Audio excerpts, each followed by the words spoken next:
For the past 35 years, this place has been dominated by one man, Robert Mugabe, hero of the liberation struggle, all-powerful president, and for some in the West, a pariah. He is now 91, and clearly he cannot go on forever.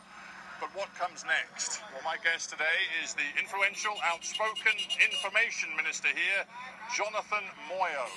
Can there be a peaceful transition in Zimbabwe?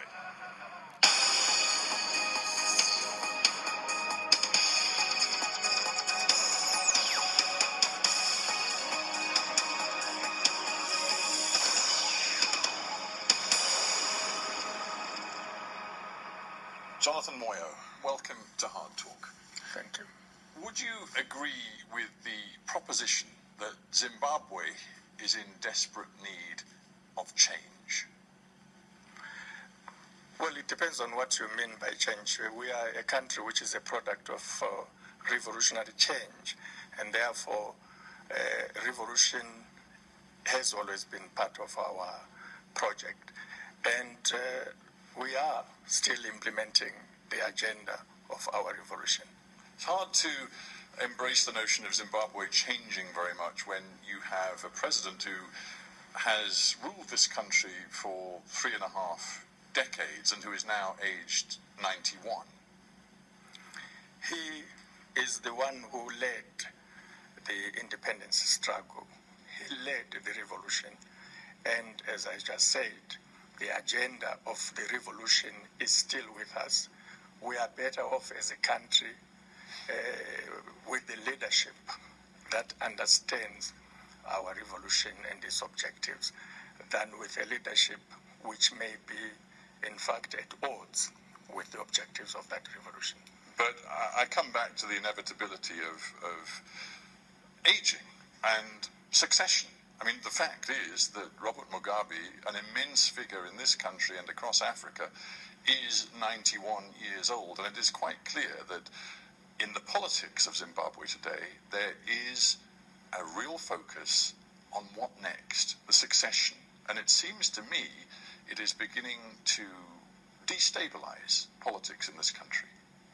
Well, that proposition would make sense if you were not looking at it against the background of a very recent election. Hardly 20 or so months ago, we had a general election, and it was up to the people of Zimbabwe to address precisely that question. And it is common cause that in overwhelming numbers, they addressed that question in favor of President Mugabe, which means that as far as the Zimbabwean people are concerned, it is about having a leader who has the wisdom to understand precisely the sort of challenges that our country faces today. No, rather than having a leader who may be young, but foolish. You know, it's barely, 5 or 6 months since one of the vice presidents of this country, Joyce Mujuru, was unceremoniously removed from office with the wife of the president saying that she was plotting to kill both the president and herself, Grace Mugabe, and that, to quote Grace Mugabe, dogs and fleas would not disturb her carcass.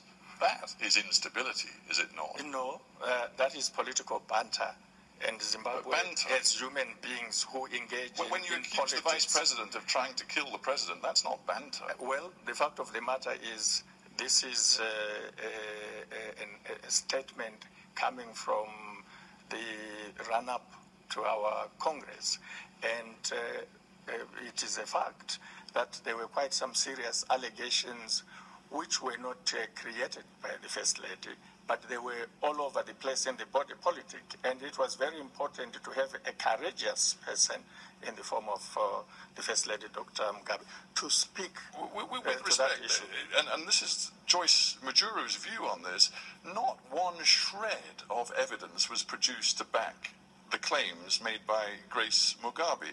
Joyce Mujuru said, "A vociferous attempt has been made to portray me as a traitor, a murderer, and a sellout, and there is not one iota of evidence to give any credibility to these allegations." What we see is vicious infighting now inside ZANU-PF, the ruling party.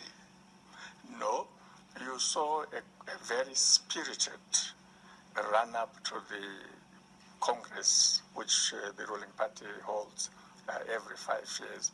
And it was very important that all the issues play out in the open. And when that happens, it's more evidence of a democracy at work rather than the allegation of instability. Let us talk a little bit about Emerson Mnangagwa. He is now the heir apparent. After the That's your view.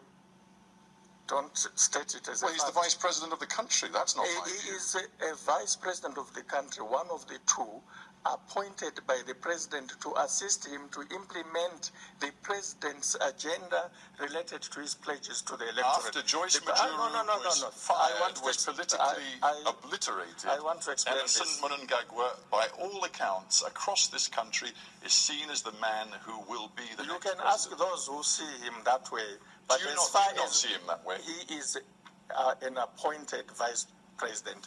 The president did not appoint him so that he could succeed him.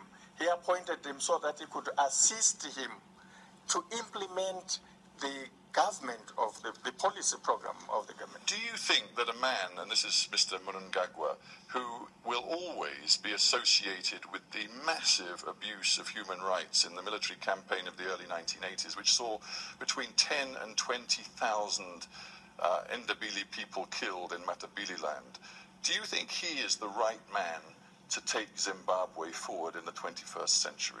Look, it's a straw man you are setting up, and you are making a lot of assumptions without any evidence to support him.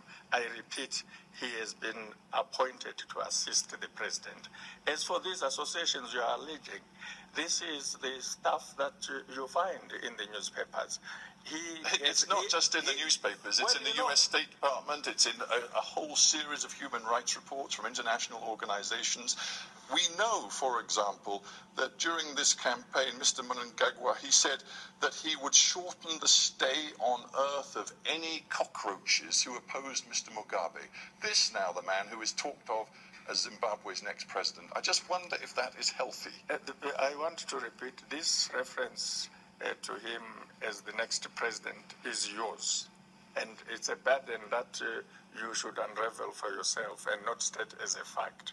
However, it is also a fact we know as Zimbabweans that between 1980 and 1987, we went through a very dark period, and a lot of things were done and said by elements of the political leadership, including Emerson Mnangagwa.